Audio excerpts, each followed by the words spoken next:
ಲೋಕಸಭಾ ಚುನಾವಣೆ ದಿನಾಂಕ ಘೋಷಣೆಯಾಗಿದ್ದು ಶಿವಮೊಗ್ಗದಲ್ಲಿ ಇಂದು ಮೋದಿ ಸಮಾವೇಶ ನಡೆಯಲಿದೆ. ಇದರ ನಡುವೆ ಮೋದಿಗೆ ತಟ್ಟಲಿದ್ಯಾ ಬಂಡಾಯದ ಬಿಸಿ.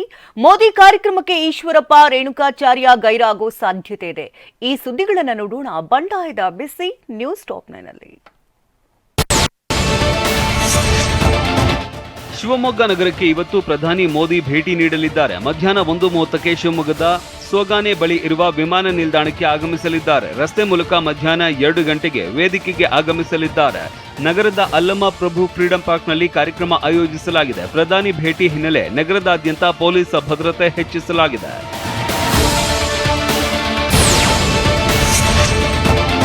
ಶಿವಮೊಗ್ಗಕ್ಕೆ ಆಗಮಿಸಲಿರುವ ನರೇಂದ್ರ ಮೋದಿ ಅವರ ಸ್ವಾಗತಕ್ಕೆ ಬೃಹತ್ ಕಟ್ಔಟ್ ಹಾಕಲಾಗಿದೆ. ಅಲ್ಲಮ ಪ್ರಭು ಫ್ರೀಡಂ ಪಾರ್ಕ್ನಲ್ಲಿ ಮೋದಿ ಸ್ವಾಗತಿಸುವ ಬ್ಯಾನರ್, ಕಟ್ಔಟ್, ಬಟಿಂಗ್ಸ್ಗಳು ರಾರಾಜಿಸ್ತಾ ಇವೆ. ಪ್ರಧಾನಿ ಮೋದಿ, ಜೆಪಿ ನಡ್ಡಾ, ಯಡಿಯೂರಪ್ಪ, ಬಿವೈ ವಿಜಯೇಂದ್ರ, ಬಿವೈ ರಾಘವೇಂದ್ರ ಅವರ ಕಟ್ಔಟ್ಗಳನ್ನು ಹಾಕಿದ್ದು ಮತದಾರರನ್ನ ಸೆಳೆಯುವಂತಿದೆ.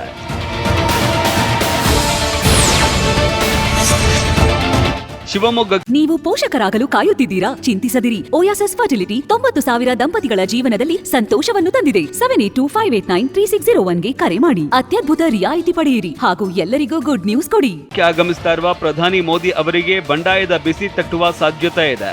ಮಾಜಿ ಸಚಿವ ಕೆಎಸ್ ಈಶ್ವರಪ್ಪ ತಮ್ಮ ಪುತ್ರ ಕಾಂತೇಶ್ಗೆ ಟಿಕೆಟ್ ಕೈತಪ್ಪಿದ್ದಕ್ಕೆ ಸ್ವತಂತ್ರ ಅಭ್ಯರ್ಥಿಯಾಗಿ ಸ್ಪರ್ಧೆ ಮಾಡೋದಾಗಿ ಘೋಷಿಸಿದ್ದಾರೆ. ಅಸಮಾಧಾನ ಶಮನ ಮಾಡೋದಕ್ಕೆ ಬಿಜೆಪಿ ನಾಯಕರು ಪ್ರಯತ್ನಿಸಿದ್ರು. ಸಂಧಾನ ವಿಫಲವಾಗಿದೆ. ಆದರೆ ಈಶ್ವರಪ್ಪ, ನನ್ನ ಹೃದಯ ಬಗೆದ್ರೆ ಒಂದ್ ಕಡೆ ಮೋದಿ, ಮತ್ತೊಂದ್ ಕಡೆ ರಾಮ ಕಾಣಿಸ್ತಾರೆ ಎಂದಿದ್ರು. ಹೀಗಾಗಿ ಮೋದಿ ವಿರೋಧಿಯಲ್ಲ ಅಂತ ಹೇಳಿದ್ದ ಈಶ್ವರಪ್ಪ ಇಂದಿನ ಸಮಾವೇಶಕ್ಕೆ ಹಾಜರಾಗ್ತಾರಾ ನೋಡಬೇಕಿದೆ.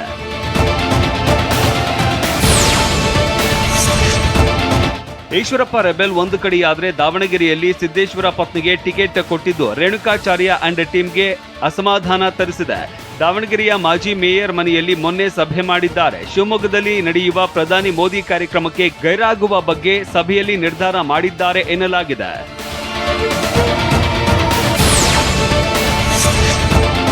ಇದೀಗ ಮತ್ತೆ ಲೋಕ ಚುನಾವಣೆಯಲ್ಲಿ ಸ್ಪರ್ಧೆ ಮಾಡೇ ಮಾಡ್ತೀನಿ ಅಂತ ಶಿವಮೊಗ್ಗದಲ್ಲಿ ಮಾಜಿ ಸಚಿವ ಈಶ್ವರಪ್ಪ ಹೇಳಿದ್ದಾರೆ. ಯಾರು ಏನೇ ಹೇಳಿದ್ರೂ ಹಿಂದೆ ಸರಿಯೋದಿಲ್ಲ.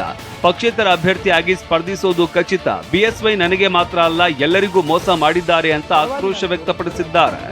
ಕರ್ನಾಟಕ ರಾಜ್ಯದ ನೊಂದ ಎಲ್ಲ ಕಾರ್ಯಕರ್ತರ ಪರವಾಗಿ ಧ್ವನಿ ಎತ್ತುತ್ತಾ ಇದ್ದೀನಿ. ನಮ್ಮ ಸಿದ್ಧಾಂತದ ಪರವಾಗಿ ನಾನು ಧ್ವನಿ ಎತ್ತುತ್ತಾ ಇದ್ದೀನಿ. ಹಿಂದುತ್ವದ ಪರವಾಗಿ ನಾನು ಧ್ವನಿ ಎತ್ತುತ್ತಾ ಇದ್ದೀನಿ. ಈ ಚುನಾವಣೆ ಅವರೆಲ್ಲರ ಅಪೇಕ್ಷೆ ತಕ್ಕಂತೆ ಸ್ಪರ್ಧೆ ಮಾಡ್ತಿದ್ದೀನಿ. ಲೋಕಸಭೆ ಚುನಾವಣೆಯಲ್ಲಿ ಕುರುಬರಿಗೆ ಒಂದು ಟಿಕೆಟ್ ಕೊಟ್ಟಿಲ್ಲ ಅಂತ ಯಡಿಯೂರಪ್ಪ ವಿರುದ್ಧ ಮಾಜಿ ಸಚಿವ ಈಶ್ವರಪ್ಪ ಕಿಡಿಕಾರಿದ್ದಾರೆ. ಕುರುಬರು ಬೆಳೆಯೋದು ಯಡಿಯೂರಪ್ಪಗೆ ಇಷ್ಟ ಇಲ್ಲ. ಯತ್ನಾಳ್, ಸಿಟಿ ರವಿ, ಪ್ರತಾಪ್ ಸಿಂಹ ಅವರಿಗೆ ಟಿಕೆಟ್ ತಪ್ಪಿಸಿದ್ರು ಅಂತ ಆಕ್ರೋಶ ವ್ಯಕ್ತಪಡಿಸಿದ್ರು. ಇಡೀ ಕರ್ನಾಟಕ ರಾಜ್ಯದಲ್ಲಿ ಎಲ್ಲ ಕುರುಬರಿಗೂ ಒಂದು ಸೀಟ್ ಕೊಡಬಾರ್ದ? ಎಲ್ಲ ಕುರುಬರಲ್ಲಿ ಫೋನ್ ಮಾಡ್ತಿದ್ದಾರೆ, ಏನು ನಾವು ತಪ್ಪು ಮಾಡಿದ್ದೀವಿ ಅಂತ. ಹೈಕಮಾಂಡ್ ಭೇಟಿ ಬಗ್ಗೆ ಮಾಜಿ ಡಿಸಿಎಂ ಕೆಎಸ್ ಈಶ್ವರಪ್ಪ ಪ್ರತಿಕ್ರಿಯಿಸಿದ್ದಾರೆ. ಬಿಜೆಪಿ ರಾಷ್ಟ್ರೀಯ ಪ್ರಧಾನ ಕಾರ್ಯದರ್ಶಿ, ರಾಜ್ಯದ ಉಸ್ತುವಾರಿ ರಾಧಾ ಮೋಹನ್ ಅಗರ್ವಾಲ್ ಹಾಗೂ ರಾಜ್ಯ ಸಂಘಟನಾ ಕಾರ್ಯದರ್ಶಿ ರಾಜೇಶ್ ಭೇಟಿಗೆ ಬಂದಿದ್ದರು. ಚುನಾವಣೆಯಲ್ಲಿ ಯಾಕೆ ಬಂಡಾಯ ಸ್ಪರ್ಧಿಸ್ತಾ ಇದ್ದೇನೆ ಅನ್ನೋದನ್ನ ಸ್ಪಷ್ಟವಾಗಿ ತಿಳಿಸಿದ್ದೇನೆ ಅಂದ್ರು. ಯಾತಕ್ಕೆ ನಾನು ಚುನಾವಣೆ ಸ್ಪರ್ಧೆ ಮಾಡ್ತಾ ಇದ್ದೀನಿ ಅನ್ನಂತೂ ಕಂಪ್ಲೀಟ್ ಅವ್ರಿಗೆ ಸ್ಪಷ್ಟ ಹೇಳಿದ್ದೀನಿ. ಕಾಂತೇಶ್ಗೆ ಎಂಎಲ್ಸಿ ಮಾಡೋದಾಗಿ ಹೇಳಿದ್ರು ರಾಧಾ ಮೋಹನ್ ಅಗರ್ವಾಲ್ ಹಾಗೂ ರಾಜೇಶ್ ಹೇಳಿದ್ರು. ಎಂಎಲ್ಎ ಎಂಪಿ ಮಾಡುವ ವಿಚಾರವಲ್ಲ, ಪಕ್ಷ ಶುದ್ಧೀಕರಣವಾಗಬೇಕು. ರಾಜ್ಯದ ಅನೇಕ ಕಾರ್ಯಕರ್ತರು ನೋವು ಅನುಭವಿಸ್ತಾ ಇದ್ದಾರೆ, ಅದು ಸರಿಯಾಗಬೇಕು. ಹಿಂದುತ್ವವಾದಿಗಳಿಗೆ ತುಳಿತಾ ಇದ್ದಾರೆ, ಅದು ಸರಿಯಾಗಬೇಕು. ಹೀಗಾಗಿ ನಾನು ಸ್ಪರ್ಧೆ ಮಾಡ್ತಾ ಇದ್ದೇನೆ ಅಂತ ಸ್ಪಷ್ಟಪಡಿಸಿದ್ದಾರೆ. ಹಿಂದುತ್ವದ ಪರವಾಗಿ ನಾನು ಧ್ವನಿ ಎತ್ತುತ್ತಾ ಇದ್ದೀನಿ. ಶಿವಮೊಗ್ಗದಿಂದ ಕೆಎಸ್ ಈಶ್ವರಪ್ಪ ಸ್ವತಂತ್ರವಾಗಿ ಸ್ಪರ್ಧೆ ವಿಚಾರ ಕುರಿತು ಪ್ರತಿಕ್ರಿಯಿಸಿರುವ ಸಂಸದ ನಳಿನ್ ಕುಮಾರ್ ಕಟೀಲ್, ಈಶ್ವರಪ್ಪ ಜೊತೆ ಮಾತುಕತೆ ಮಾಡ್ತಾ ಇದ್ದು ಎಲ್ಲವೂ ಸರಿ ಹೋಗುತ್ತೆ ಅಂತ ಹೇಳಿದ್ದಾರೆ. ಜಿಲ್ಲೆಯಲ್ಲಿ ಒಂದು ರಾಜಕೀಯ ಪಾರ್ಟಿಗಳಲ್ಲಿ ಇರುವ ಸಮಸ್ಯೆ ಇದೆ. ವಿಧಾನಸಭಾ ಕ್ಷೇತ್ರದಲ್ಲಿ 10ಕ್ಕೂ ಹೆಚ್ಚು ಸಮರ್ಥ ನಾಯಕರಿದ್ದಾರೆ. ಹಾಗಾಗಿ ನಮ್ಮ ಪಕ್ಷದಲ್ಲಿ ನಾಯಕತ್ವದ ಗೊಂದಲ ಇದೆ ಅಷ್ಟೇ. ಭಾರತ ಮಾತೆ ಮೋದಿಗಾಗಿ ಗೊಂದಲ ಬದಿಗಿಟ್ಟು ಕೆಲಸ ಮಾಡ್ತೀವಿ ಅಂತ ಹೇಳಿದ್ದಾರೆ. ಒಂದು ಭಾರತ ಮಾತೆಗಾಗಿ ನಮ್ಮ ಕಾರ್ಯ, ಎರಡನೇದು ಮೋದಿಯ ಗೆಲುವಿಗಾಗಿ ನಮ್ಮ ಪರಿಶ್ರಮ. ಆ ಎರಡು ದೃಷ್ಟಿಯಿಂದ ಎಲ್ಲ ಭಾವನೆಗಳನ್ನು ಬದಿಗಿಟ್ಟು ಕಾರ್ಯವನ್ನು ಮಾಡ್ತಾರೆ.